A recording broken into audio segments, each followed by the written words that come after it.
بسم اللہ الرحمن الرحیم۔ مریم علیہ السلام کی والدہ نے انہیں بیت المقدس کی خدمت کے لیے وقف کر رکھا تھا۔ آپ کے کفیل زکریا علیہ السلام تھے جو اپنے زمانے کے نبی تھے۔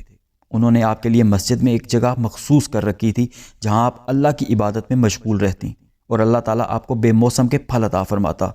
پھر فرشتوں نے آ کر آپ کو بشارت دی کہ اللہ تعالیٰ نے آپ کو منتخب کر لیا ہے، اور یہ بھی بشارت دی کہ اللہ تعالیٰ آپ کو ایک ایسا بیٹا عطا کریں گے جو ایک معزز نبی ہوگا جسے مختلف معجزات بھی عطا کیے جائیں گے۔ بیٹے کی بشارت سن کر مریم علیہ السلام کو بہت حیرت ہوئی، کیونکہ نہ تو وہ شادی شدہ تھی اور نہ ہی بدکاری کی مرتکب تھیں۔ فرشتے نے آپ سے کہا کہ اللہ تعالیٰ ہر کام پر قادر ہے۔ جب وہ کسی کام کا فیصلہ کر لیتا ہے تو صرف کہتا ہے ہو جا، تو وہ کام بغیر کسی سبب کے بھی ہو جاتا ہے۔ مریم علیہ السلام اللہ کے فیصلے پر راضی ہو گئیں، لیکن انہیں یہ علم تھا کہ یہ ان پر ایک بڑی آزمائش ہوگی، کیونکہ لوگ حقیقت حال سے بے خبری کے باعث مختلف قسم کی باتیں کریں گے اور ظاہر کو ہی پیش نظر رکھیں گے۔ مریم علیہ السلام اکثر اوقات مسجد میں ہی رہتی، صرف ماہانہ ایام یا کسی ضروری چیز مثلا پانی وغیرہ کے لیے ہی باہر نکلتی۔ ایک روز جب وہ کسی کام کے لیے باہر نکلیں اور مسجد اقصیٰ کی مشرقی جانب اکیلی کھڑی تھیں تو جبریل علیہ السلام پورے انسانی روپ میں ان کے سامنے آ گئے۔ آپ اسے انسان سمجھ کر کہنے لگیں، میں تجھ سے رحمان کی پناہ مانگتی ہوں، اگر تو کچھ بھی اللہ سے ڈرنے والا ہے۔ جبرائیل علیہ السلام نے وضاحت فرمائی کہ وہ تو اللہ کی طرف سے بھیجے ہوئے ہیں اور ایک پاک باز بیٹے کی بشارت لے کر آئے ہیں۔ یہ سن کر آپ نے کہا، بھلا میرے ہاں بچہ کیسے پیدا ہو سکتا ہے؟ مجھے تو کسی انسان کا ہاتھ تک نہیں لگا اور نہ ہی میں بدکار ہوں۔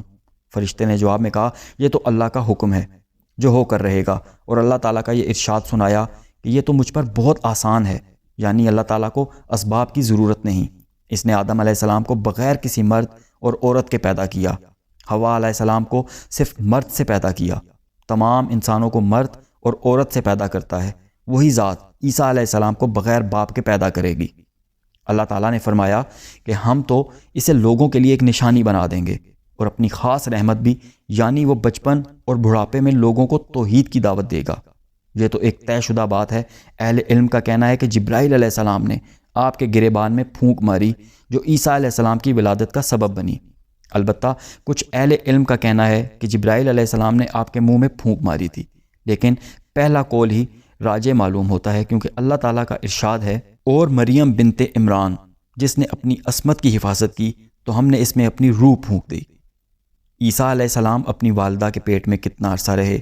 بظاہر تو یہی معلوم ہوتا ہے کہ آپ معمول کے مطابق 9 ماہ ہی بطن مادر میں رہے، جبکہ کچھ اہل علم نے 9 گھنٹوں کا ذکر کیا ہے اور کچھ نے کہا ہے کہ حمل اور ولادت کچھ ہی دیر میں واقع ہو گئی۔ ان کا مستدل یہ آیت ہے، پس وہ حمل سے ہو گئیں اور اسی وجہ سے وہ یکسو ہو کر ایک دور جگہ چلی گئیں۔ پھر اسے درد ذہ ایک کھجور کے تنے کے نیچے لے آیا، لیکن پہلی رائے ہی زیادہ مناسب معلوم ہوتی ہے۔ بہرحال مریم علیہ السلام کے حاملہ ہونے کی خبر ہر طرف پھیل گئی، جس کی وجہ سے ان کے خاندان والوں کو کافی پریشانی کا سامنا کرنا پڑا۔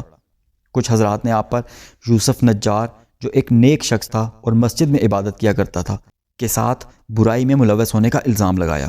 اس صورتحال کے پیش نظر آپ تمام لوگوں سے الگ ہو کر ایک دور مقام پر چلی گئیں۔ کچھ روایت میں ہے کہ آپ بہت لحم چلی گئی تھیں، پھر اسی مقام پر ایک بادشاہ نے عظیم عمارت بھی تعمیر کرائی تھی۔ پھر جب درد ذہ کی وجہ سے وہ ایک کھجور کے درخت کے پاس آئیں تو پکار اٹھیں، کاش میں اس سے پہلے ہی مر گئی ہوتی اور لوگوں کی یاد سے بھی بھولی بسری ہو جاتی۔ دراصل آپ 2 طرح کی اذیت سے دوچار تھیں، ایک طرف حمل کے باعث جسمانی تکلیف میں مبتلا تھیں اور دوسری طرف لوگوں کی باتوں کا سوچ کر ذہنی پریشانی کا شکار تھیں۔ آپ کو یقین تھا کہ لوگ آپ کو تان و تشنا کا نشانہ بنائیں گے اور آپ کی باتوں پر یقین نہیں کریں گے۔ پھر آپ کا تعلق بھی ایک پاکیزہ گھرانے سے تھا جو اللہ کی عبادت میں معروف تھا، اور آپ کی عبادت بھی ضرب المثل بن چکی تھی۔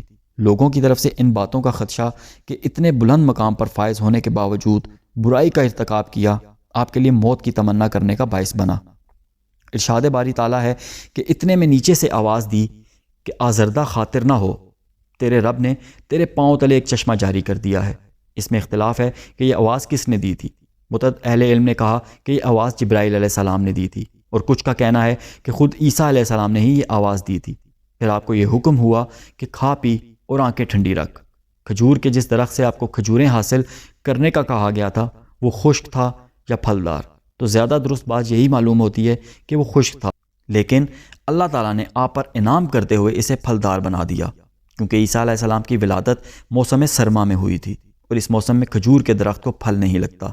یہی وجہ ہے کہ اللہ تعالیٰ نے احسان کے انداز میں فرمایا، اور اس کھجور کے تنے کو اپنی طرف ہلا، یہ تیرے سامنے تر و تازہ پکی کھجوریں گرا دے گا۔